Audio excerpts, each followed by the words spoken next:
غلطة واحدة خلّتني اترجّك في أول application سفر أقدّمه في حياتي، ودي episode 19 من سلسلة 30 upgrade 30 يوم في رمضان، ودي سلسلة باقول لك فيها عن كل حاجة أنا عملتها عشان أسافر 18 دولة وأشتغل مع الأمم المتحدة وأنا لسه في الجامعة، ولو أول مرّة تشوفني ما تنساش تعمل follow. أنا باحب السفر وعايزة أستكشف العالم وعايزة أستكشف الثقافات التانية.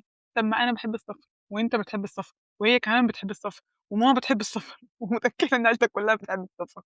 ده كلام generic جدًا، وخلاص في الapplications هُم بقوا عارفين الكلام ده، وعارفين إن أنت كاتبه من ChatGPT، عارفين إن أنت جايبه من أي AI، وإن أنت حتى كاتب أي كلام، وإن أنت ولا مهتم بالprogram ولا مهتم بالسفرية دي أصلًا، وإن أنت عايز تسافر تتفسح وخلاص، أو عايز تسافر تهرب وخلاص. فالكلام ده ما بيجيبش نتيجة وهيخلّيك تترجّك أصلًا من أول 5 ثواني، ودي الغلطة اللي أنا فعلًا كنت باعملها في أول تقديماتي. كنت باستغرب أنا ليه باترفض؟ يعني أنا وأنا باقدّم عندي 17 سنة كنت باعمل كده وباستغرب هو أنا ليه باترفض وأنا باكتب الكلام ده؟ ما طبيعي تترفض. يعني أنا باكون أهو قاعدة على اللابتوب باقدّم وأقوم كاتبة نفس الكلام ده وأقوم مرفوضة بعدها حرفيًا بدقيقتين. ما طبيعي هم أصلًا هو شاف الapplication هم رفضوني خلاص، فده مش كلام حد بيقوله. اللجنة اللي بتقيّم الapplication بتاعك هي أصلًا شافت الكلام ده مليون مرّة، فأنتِ لمّا تكتبي كده هي شافته مليون مرّة، ما هي عارفة في 16 شخص غيرِك وأنتِ كمان مش بتتنافسي من ناس بس من مصر، أنتِ بتقدّمي على program برّه مصر سفر، حتى لو بتقدّموا على هجرة، بتقدّموا على أي حاجة، أنتم بتتنافسوا مع ناس حوالين العالم. فأنا ما ينفعش إن أنا حابة أشوف الثقافة.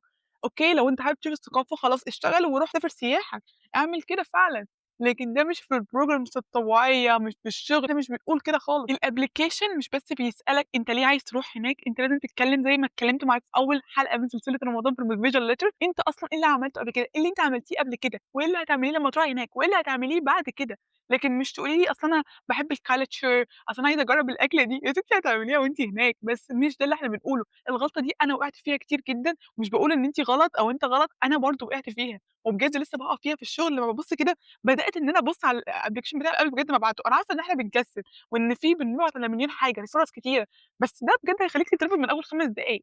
ومش باقول أنا مش بازعل لمّا باترفض لإن عندهم حق، والله في application لسه مرفوضة فيه وافتكرت أنا عملت فيه إيه، قُلت عندهم حق. صباح الخير، أنا باقدّم السنة الجاية خلاص بقى. ما تكتبي احكي قصة حقيقية، احكي قصة فعلًا حصلت، قصتِك أنتِ مش قصتي أنا، مش قصة حد تاني، مش قصة الAI بيقولها لِك، دي اللي هيخلّيكِ فعلًا تتقبلي الauthentic self. يعني لحظة معيّنة، موقف، تجربة، لو أنتِ رُحتِ interview شغل بيسألوكِ إيه الcase دي عملتِ فيها إيه، بيسألوا كده الموقف ده أنتِ عملتِ فيه إيه، هم عايزين يشوفوا شخصيتِك. ده برضه في أي application سفر، للتطوع، للشغل، الناس اللي بتتقبل مش ضروري هم أحسن منِّك، بس هم بيعرفوا فعلًا يحكوا قصص أفضل، ويتكلموا فعلًا قصتهم بشكل أفضل، ويعملوا motivational letter والapplication بتاعهم بشكل أفضل.